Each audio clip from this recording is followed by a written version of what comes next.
네, 여러분 안녕하세요. 오늘 이 시간이 우리의 삶을 바꾸는 씨앗이 되어서 아름다운 열매를 맺기를 여러분 소망합니다. 여러분 쉽고도 정확하게 알차고도 재미있게 하나님 말씀을 가슴 깊이 새기는 시간 소문난 성경교실의 저는 장찬영 목사입니다.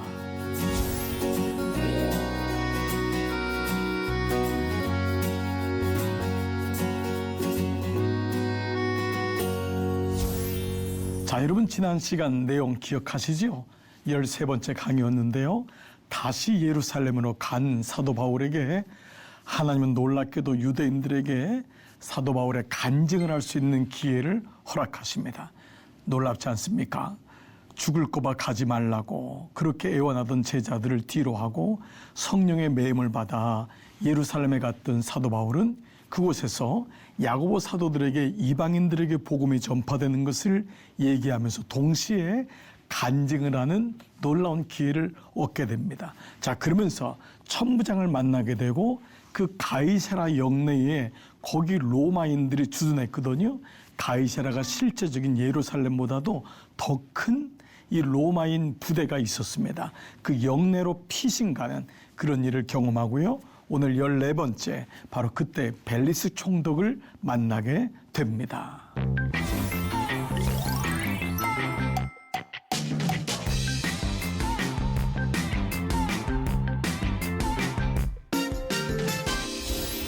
자, 이제 오늘은 14번째 시간인데요. 바로 벨릭스 총독에 대한 말씀입니다. 이 안에 이제 이 총독, 이 안에 총사령관 안에 있는 총독이죠. 그야말로 이제 그 안에 왕이라고 하는 분봉왕이라고 하기는 그렇고요. 그 안에 왕으로 지칭하기도 하지만 그 안에 총독이라고 하는 그 이름을 가진 여러 지도자들을 만나게 됩니다. 왜냐하면 바울은 시민권자였기 때문에 함부로 죽일 수가 없는 거예요. 게다가 이제 가이사라 영내로 천부장이 데리고 온 거였죠. 자, 이런 가운데 바울은요, 이 총독들한테 복음을 전하는 기회를 얻게 됩니다. 물론 복음은 저 밑에 서민으로부터 저 높은 왕까지 모든 사람들이 복음을 받을 만한 자격이 있고 받아야 되죠. 근데 하나님은 때로는요, 서민들에게 복음을 전하게 합니다. 병든 자, 연약한 자, 과부와 고아들에게 복음을 전하게 합니다. 그런데 그런 가운데 또 놀랍게도 가장 나라의 중책을 맡고 있는 사람에게 복음이 들어가는 경우도 적지 않습니다. 다니엘 같은 경우가 그러한 경우죠. 총독으로 총리로 3번이나 있으면서 또 여러분 느헤미야도 보십시오. 느헤미야는 바벨론 수상궁 안에서 왕의 경호실장 같은 그런 역할을 했던 사람이에요. 굉장히 높은 사람이었죠. 왕과 늘 수시로 만날 수 있었던 사람, 그런 사람. 여러분 사도 바울의 여러분 이 사도행전을 보십시오. 빌립 집사가 광야로 하나님이 가라고 했더니 사마리아에서 열심히 복음을 전하고 있는데 어느 날 광야로 가라는 거예요. 광야에 갔더니 간다게, 당신 이디오피아 여왕의 내시였던 간다게를 만나게 됩니다. 간다게는 내무장관이었다고요. 이런 일련의 사건들을 보면 하나님은 이렇게 하나님이 이때를 따라서는 또 이런 낮은 사람들, 연약한 사람들, 병이 들은 사람들, 여인들, 당시에 어린아이들, 또 천한 또 직업을 가졌던 사람들, 심지어는 창기들에게까지도 고아들에게까지도 복음이 들어가죠. 그러나 동시에 하나님은 이렇게 한 나라의 총독, 이런 높은 사람에게도 복음을 들어가게 하는 여러 가지 일을 경험하게 됩니다. 자, 이제 오늘은 드디어 총독을 만나서 어떤 일이 일어나는지 여러분 궁금하시지 않나요? 가보겠습니다. 자, 오늘 말씀은 이렇게 시작합니다. 날이 새매에 유대인들이 이 가이사라 안에 영내 안에 지금 천부장이 데리고 들어온 거예요. 바울을 죽이려고 하니까. 자, 당을 지어 맹세하고 바울을 죽이기 전에는 먹지도 않고 마시지도 않는다. 이런 사람이 있어요. 이 정도로 음식을 끊을 정도로, 곡을 끊을 정도로, 네, 그러면서 자기들은 바울을 죽이겠다고 작당한 열심 당원들이 있는 거예요. 이같이 동맹한 자가 몇 명이요? 40여 명이 되었다. 결사대가 조직된 거예요. 그러니 여러분 지금 바울의 사실 생명은 정말 등 앞에 촛불 같은 겁니다. 자, 그러니까 지금 가이사라에서 나오면은 그 성내에서 나오기를 기다리는 거예요. 끄집어내라. 그들은 우리가 바울을 우리가 대신하겠다. 그러니까 지금 영내에서 나오면 안 되는 거예요. 어찌 보면 하나님이 가이사라에 들어가서 지금 구류되어 있는 거지만 하나님이 보호하시는 것을 보게 됩니다. 여러분, 여기서 우리 한 가지 굉장히 중요한 레슨을 받습니다. 우리가 생각할 땐 고독한 것 같고 갇힌 것 같고 매여 있는 것 같지만 오히려 그때가 하나님의 보호하심이라는 거예요. 그러니까 우리는 눈에 보이는 것만으로 이러면 생각하시면 안 됩니다. 오히려 그 시간이 보호받는 시간이 됩니다. 광야 40년 동안 하나님이 훈련시킨 게 있어요. 성막에 구름이 뜨면은 성막을 움직였던 거예요. 뜨지 않으면 정말 너무너무 힘든데 떼학볕밖에 없는데 거기서 1년을 머무르는, 몇 달을 머무는 거예요. 아니 글쎄 어디든 오아시스를 발견한 거예요. 여기는 너무 좋잖아요. 머물러야 되잖아요. 근데 웬일에 오아시스 발견한 다음 날 성막이 뜨는 거예요. 구름이 뜨는 거예요. 그러면 움직이는 거예요. 이건 뭐냐 하면은 눈에 보이는 것만이 전부가 아니라는 것입니다. 인생은 짧지 않습니다. 그 인생길에서 내가 원하지 않는 것처럼 보이는 일이 있더라도 그 가운데 멈추라고 했을 때 멈추는 그 시간이 그때는 모르지만 돌아서 보니까 아, 그때 이유가 있었구나. 그때 하나님을 알게 되는구나라는 것을 경험하게 됩니다. 사랑하는 여러분, 오늘 바울은 구류당하고 있는 거예요. 이렇게 죽이려고 하는 사람이 있는 거예요. 어찌 보면 가이사라 영내에 붙잡혀 있고 머무는 시간인 것 같고 체류하는 시간이었지만 그 시간 속에서 하나님은 바울을 보호하십니다. 여러분, 하나님의 인도하심에 대해서 신뢰하는 연습을 하는 것이 중요합니다. 지금 손에 잡히는 것 없고 눈에 보이는 것 없을지라도 이 시간도 하나님의 시간표다. 자, 그런데 백부장 둘을 불러 이르되 밤새 3시에 가이사라까지 갈 보병 200명과 기병 70명과 창병 200명을 준비하라. 바울을 태워 총독 벨리스에게로 무사히 보내기 위하여 짐승을 준비하라. 이 천부장이 가이사라, 총독 벨리스가 있는 가이사라로 데려가는 거. 왜냐하면 40여 명이 죽이려고 작정하니까. 하나님이 생각지 못한 천부장을 또 들어 쓰세요. 여러분, 또다시 기억하셔야 됩니다. 한쪽 문이 닫히면 한쪽 문이 준비된다. 낭망하지 마세요. 순간적으로는 감정이 어려워요. 순간적으로 낭망이 돼요. 그때마다 아나블레포, 하늘을 쳐다보는 것입니다. 땅만 보시면 안 됩니다. 길을 걷다가 땅 보면 힘들어요. 그때마다 하늘을 바라보시는 것입니다. 하나님 어떻게 하면 좋죠? 그때마다 하나님이 지혜를 주십니다. 우리는 하나님의 자녀이기 때문이에요. 하나님이 가장 좋은 길을 예비하십니다. 목회하면서 어려운 일을 많이 경험했어요. 그때마다 땅을 쳐다볼 수밖에 없었어요. 사람을 볼 수밖에 없었어요. 왜 저 사람이 저렇지? 왜 저런 일이 오지? 그때마다 아나블레포, 의도적으로 하늘을 바라보는 거예요. 하나님 바라보는 거예요. 여러분, 연습하시는 겁니다. 아나블레포. 지금 하나님은 생각지 않은 천부장을 통해서 생명을 보호하세요. 자, 그런데 이 사람들이 뭐라고 이 바울을 욕하는 건데 바울의 정체성이에요. 우리가 보니 이 사람 바울은 전염병 같은 사람이라. 이 사람 옆에 있으면은 하나님을 알게 되는 거예요. 욕이지만은 굉장히 뭐라 그럴까요? 아주 중요한 얘기 아닙니까? 별명이에요. 별명. 전염병 같은 사람이다. 천하에 흩어진 주제를 다 소유하게 하는 거. 소유는 움직이게 한단 말. 소동하게 한다는. 바울이 들어가면은 움직여요. 왜냐하면 바울은 예수님이 있으니까. 우린 그러한 존재인 거예요. 우리는 예수님 믿기 때문에 우리 때문에 예수님이 전파되게 되고 예수님을 알게 되는 거예요. 이게 우리 정체성이에요. 옛날에는 예수님 믿는 거 얘기 못했어요. 직장 가서도 예수 믿는 거 얘기 못했어요. 그런데 어느 날 예수 믿는 사람을 통해서 내가 예수님 믿는다는 걸 세상 사람들한테 얘기하게 되는 전염병 같은 사람. 물론 나사렛 이단의 우두머리라고 하는 건 이 사람들 입장이지만 이렇게까지 얘기를 하는 거예요. 그 사람은 전염병 같은 사람이다. 그 사람은 우리를 소유하게 하는, 우리의 정체성을 바울이 드러낸 거예요. 저는 근간에 굉장히 기쁜 좀 이렇게 소식, 얘기를 듣고 한 집회에 초청받게 되었어요. 그거는 우리나라 로스쿨 기독 청년들 연합회 모임이 있더라고요.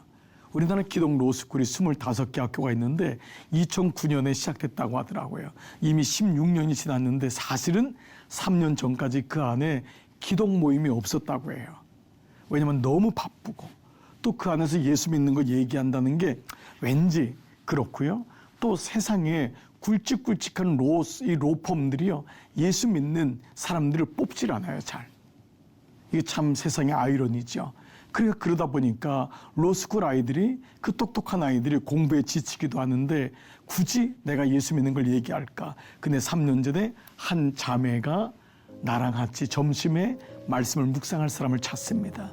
조그만 전단지를 올리면서 점심시간에 같이 모여서 찬양을 하고 말씀을 나누고 새벽 큐티를 시작했어요. 그 모임이 로스쿨 기독 청년연합회로 커졌는데 이제는 300명 정도가 모이는 그 모임이 있다는 거예요. 그 저에게 어떻게 알고 집회를 요청했는데 제가 너무 기뻤어요. 너무 감사했어요. 야, 정말 귀하다. 그리고 그들의 이 주제가 뭐냐 하면 세상에서 거룩으로 세상을 이기는 그런 로스쿨 청년들 되기를 원합니다. 어찌 보면 다윗이 골리앗 앞에 서 있는 그런 모습인지 몰라요. 그렇지만 그들은 한 명 한 명의 신실한 하나님의 법조인이 되기를 소원하는 마음을 가지고 자기 정체를 드러낸 거예요. 바울이 이렇게 정체를 드러내지 않는다면 그저 바울은 부잣집 도련님이에요. 그 중에 한 명, 예수 믿는 사람이에요. 그런데 자기 정체를 드러냈을 때 어려움을 당하지만은 결국은 복음이 흘러 퍼지는 일을 경험하게 됩니다. 오늘 우리 성경교실을 애청하신 여러분은 어떻습니까? 여러분 정체를 드러내십니까? 물론 일부러 여러분 소리를 내면서 할 이유는 없을 거예요. 그렇지만 나는 예수 믿는 사람입니다. 나는 하나님 자녀입니다. 저는 교회 다니는 사람입니다. 여러분 이 말 한마디가 놀랍게도 세상엔 너무 놀라는 거예요. 이것이 사실 중요합니다. 우리는 동전에 한 면만 볼 때가 많아요. 그래서 나는 얘기 안 하면 되지라고 하지만 내가 예수님을 믿는다고 고백함으로 너무도 많은 유혹으로부터 우리를 보호받을 수 있다는 것을 알으셔야 됩니다. 그리고 여러분이 예수님을 믿는다고 할 때 놀랍게도 용기를 내지 못하는 사람이 여러분에게 찾아옵니다. 저도 사실은 예수를 믿습니다. 그 로스쿨의 자매도 똑같은 일이었습니다. 그렇게 자기를 오픈하자 정말 커밍아웃을 한 거예요. 그러자 저 사실 저 모태신앙이에요. 저 어머니가 권사님이에요. 저 심지어 아버지가 목사님이에요. 이런 분들이 한 명, 두 명 모여서 새벽 큐티를 하고 일주일에 한 번씩 모여서 기도회를 하고 이런 기독교 서클이 동아리가 만들어지는 이런 역사가 일어나는 것입니다. 바로 이러한 가운데 드디어 벨릭스라는 사람이 등장합니다.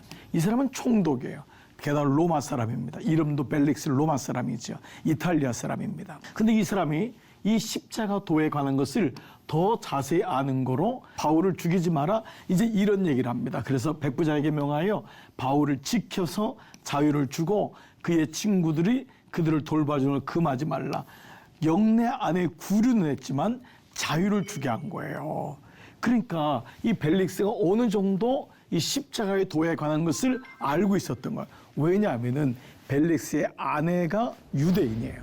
그러니까 유대인이었던 이 아내를 통해서 바울이 누군지를 알고 있었고 예수님이 누군지를 어느 정도 알고 있었던 거예요. 자, 그런 가운데 하나님이 이 벨릭스와 아내에게 기회를 주십니다. 수일 후에 벨릭스가 그의 아내 유대 여자 두루실라와 함께 와서 바울을 불러 그리스도 예수 믿는 도를 듣거늘. 어떤 이유인지 모르지만 아내가 간청했는지 아니면 바울이라는 사람이 너무 궁금했는지 와서 도를 들었던 거예요. 바울과 함께 예배를 들었든지 말씀을 들었던 거예요. 자, 이 정도 되면은 벨릭스에게는 너무도 좋은 기회가 된 거예요. 이걸 가리켜서 보통 틈입이라는 단어를 써요. 인틀루드라는 영어로 쓰는데 이 인틀루드는 빛이 들어오다라는 거예요. 하나님이 모든 사람에 빛을 주시는 거예요. 사도 바울의 예를 볼까요? 다메섹 가는 가운데 정오의 빛 같은 것이 다 들어온 거예요. 틈입하신 거예요. 빛이 들어온 거예요. 그런데 소리를 들은 사람은 바울밖에 없다고 했어요.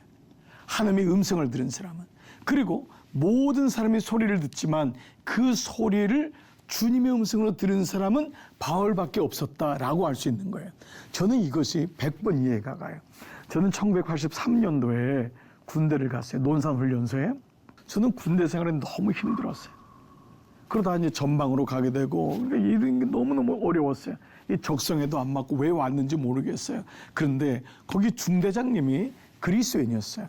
그는 모든 200명의 우리 중대원들 앞에서 나는 집사다 라는 것을 얘기할 정도였어요. 근데 그분이 무슨 얘기를 하냐면, 너희 중에 군대 오는 거를 자원해서 온 사람은 아무도 없었을 거다. 대학생 중에서 그런 사람은 거의 다 징집, 끌려온 사람들이 대부분이었잖아요. 그러니까 다들 불평한 거예요. 어떻게 하지? 이랬던 거예요. 그 마음을 알듯이 얘기하는 거예요. 그런데 난 너희들에게 말한다. 똑같은 물도 소가 먹으면 젖이 되고 뱀이 먹으면 독이 된다. 너희들은 소가 될 거냐? 뱀이 될 거냐? 어차피 30개월 너희들이 이곳에서 지내야 되는데 나는 너희들이 소가 되기를 원한다. 이 얘기를 하시는 거예요. 근데 그 많은 병사들을 들었는데 제가 그 순간에 너무 눈물이 복받쳐 올랐어요.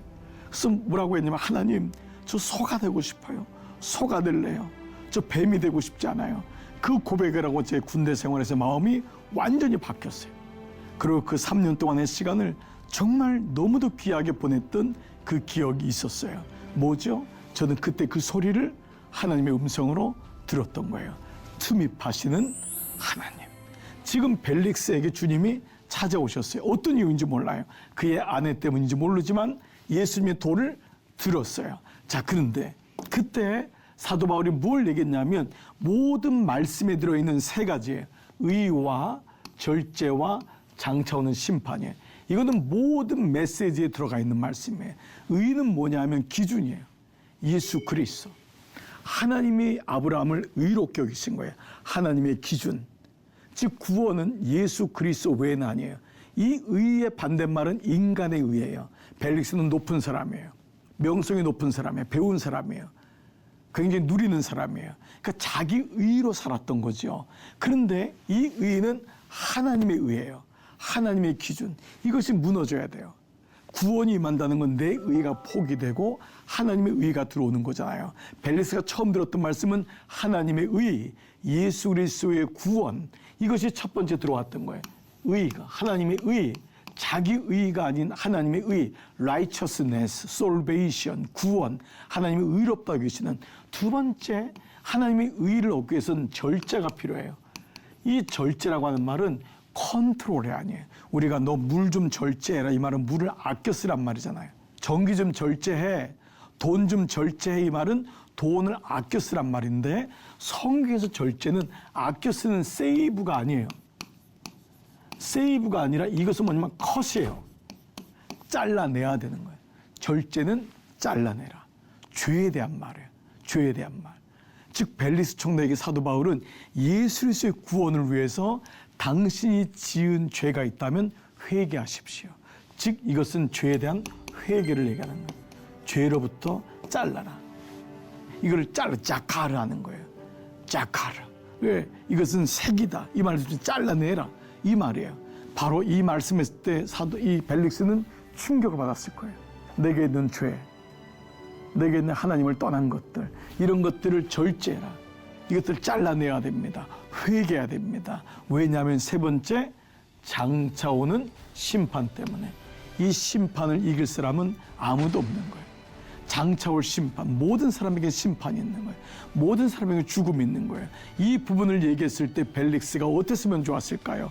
kneel down, 무릎을 꿇었으면 좋은데 벨릭스는 포기할 수가 없는 거예요. 왜냐하면 내 의로 살았고 나는 절제, 내가 잘못한 게 뭐가 있어. 죄를 회개할 수가 없는 거예요. 그리고 세 번째는 장차 올 심판을 두려워하지 않았던 거예요. 그런데 여러분 보세요. 말씀이 들리고 내가 예수 안에 들어오면은 이 세 가지의 무릎을 꿇는 거예요. 내 의로 사는 것이 아니라 하나님의 의로.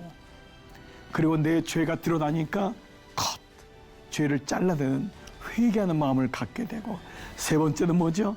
장차 올 심판에서 두렵고 떨리는 마음으로 구원을 이뤄가는 일이 일어나는 것이죠. 자, 그러면 그 다음에 어떻게 됐을까요? 강론하니 벨릭스가 두려워하여, 여기까지는 괜찮아요. 두려워요. 마음에서 두려워한 거예요. 죄의 부분이 드러나고 심판이 들어오니까 두려웠어요. 근데 뭐라 그러죠? 지금은 가라. 지금은 아니라는 거예요. 유보합니다. 반응을 유보하는 거예요. 지금은 가라. 틈이 있으면 너를 부리라. 이 틈이 파신다는 거예요. 근데 이 말을 주권이 하나님이 틈이 파신단 말이에요. 그런데 이거를 벨릭스가 자기가 틈이 판다고 생각하는 거예요. 하나님이 틈이 파셔서 들어오셨으면 나는 그 빚을 받아야 되는 거예요. 그 빚을 받아야 내 인생을 뚫고 들어오시는 거예요. 나의 인생의 모든 조각들을 뚫고 시간들을 뚫고 들어오시는데 벨릭스가 자기가 주은 줄 아는 거예요. 내가 틈이 있으면 너를 부리라. 이것이 벨릭스의 가장 위대한 착각이었어요. 오늘 말씀이 가장 불쌍한 기회를 놓치는 벨릭스. 저는 이 말씀을 묵상하면서 너무너무 불쌍한 거예요. 너무 불쌍한 거예요. 제가 오랜 시간 전이지만은 미국에 있을 때 그 워싱턴에 저는 한 6년 반을 있었는데 거기서 우리나라 대사를 뵀었어요. 지금은 다 은퇴하시고 돌아가실지 모르겠는데 제가 그때 30대였으니까요. 그 미국 대사, 한국의 대사분이 교회에 나오셨어요. 근데 사실 엄밀하게 말하면 그 부인이 나온 거고 이분은 교회를 나오지 않은 거였어요. 근데 어느 날 그 권사님이 부인이 초청을 해서 예배를 드린 거예요. 예배를 드리러 갔는데 저는 기회라고 생각했어요. 부인도 기회라고 생각했어요. 제가 그분에게 설교를 했어요. 어찌 보면 똑같은 비슷한 일인지 몰라요. 근데 저는 그분이 이제 설교를 듣고 저는 결단하거나 마음에 좀 하나님을 찾았으면 좋았을 터인데 그는 이전에 오셨던 목사님하고 똑같이 하셨대요. 자기 자랑을 하시고 처음부터 마지막까지 자기가 외무고시를 어떻게 붙었고 자기가 국가에서 미국에 어떻게 대사로 왔는지 이 얘기를 쭉 한 거예요. 아버지부터 자기 조상 자랑부터 해서 자기 자식 자랑까지. 그게 뭐죠? 자기의였어요. 자기의, 자기의. 여기에 붙잡혀 있었던 거예요. 예배를 드리고 내려오는데 그 마음이 착잡한 것은 이루 말할 수가 없어요. 며칠 뒤에 권사님이 전화가 왔는데 권사님이 우시더라고요. 목사님 너무너무 아깝다고. 남편이 이렇게 그렇게 회개하고 기도 많이 했는데 남편이 아직도 자기 의에 갇혀 있어요. 뭐지요? 내가 여전히 주어온 거예요. 내가 틈이 있으면 너를 부르라. 성경에는 벨릭스가 구원받았다는 기록이 없어요. 그리고 더 안타까운 건 그 뒤에 말씀이 뭐냐 하면 동시에 바울에게서 돈을 받을까 바라는 마음으로. 즉 벨릭스는 복음에 관심이 없었던 거예요. 어디 관심이 있었죠? 돈에 관심이 있어요. 이게 세상입니다. 그를 더 자주 불렀지만은 이 얘기할 때마다 바울이 어떻게 복음을 전했겠죠. 그러나 그는 기가 막혔던 거예요. 복음을 듣지 않습니다. 돈이 더 커진 거예요. 그러자 이태가 지난 후에 보르기오 베스도가 벨릭스의 소임을 이어받은 거예요. 벨릭스는 사라져요. 다시 이탈리아 로마로 발령을 받아서 아니면 다른 나라로 가버립니다. 그래서 저는 이 말씀이 너무 벨릭스가 불쌍한 거예요. 사도 바울 같은 사람을 만났는데 그 기회를 놓쳐버린 거예요. 결국 다른 후임자가 오게 되고 벨릭스는 유대인의 마음을 얻고자 하여 바울을 구려하여 두었다라는 거예요. 사람의 마음을 얻은 거예요. 하나님의 마음을 얻지 못하고 사람의 마음을 얻으려고 했던 벨릭스. 오늘 여러분에게 적용되리라 생각합니다. 사랑하는 여러분, 우리 시청자 여러분은 어디에다가 마음을 두고 있습니까? 그 영혼에게 마음을 두고 있습니까? 하나님께 마음을 두고 있습니까? 아니면 사람의 마음을 얻고자 여기 마음이 있습니까? 사람의 눈입니까? 하나님의 눈입니까? 주님, 제 마음이 하나님의 눈, 하나님 마음에 머무르기를 원합니다.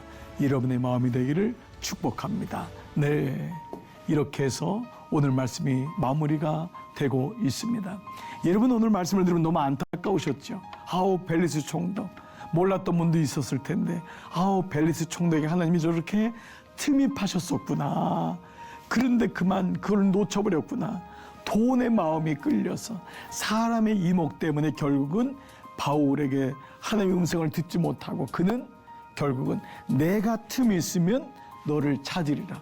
자기가 인생의 주인인 것으로 착각했던 것이죠. 오늘 말씀도 여러분에게 큰 은혜가 될 줄 믿습니다.